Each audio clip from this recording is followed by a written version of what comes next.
When I first came to America, I was treated well by Christians around. I was surrounded by Christians.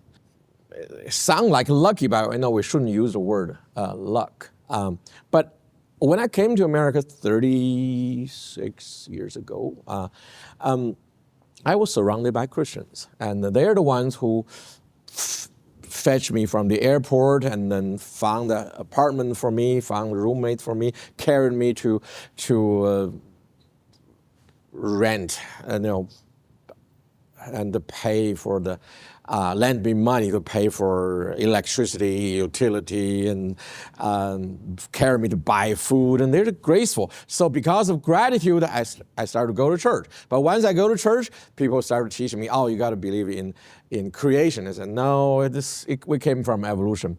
Then I started to argue with them. They gracefully didn't argue with me. I don't know if they couldn't or they didn't simply, but I seem to win the debates with them. However, when I go back to my apartment, my roommates are older than me. They don't go to church, but they want to know what church taught. So I have to teach them what the church taught me. And then they start to argue with me as non-believers, and then I have to argue on behalf of the Christians against them.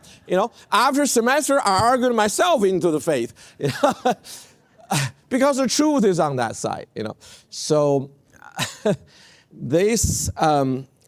And that time I was, in my mind, I believed there must be a God because the creation is too orderly for it to be randomly appearing. However, does that mean I became a Christian? No, because when I compare with other people, I think I'm better than them. I don't feel I'm a sinner. I know I am, but I don't feel like. Okay? So therefore, Jesus Christ dying for my sin, it's a theory, it's not personal. And that ended when I had 3 needs. I have to ask for higher power, and God gave me what I need, and then twice I refused to admit it was God. And by the 3rd time, it was near-death experience, and I ran out of excuse. And finally, I feel like I didn't keep my word. So I'm not as a good man as I thought.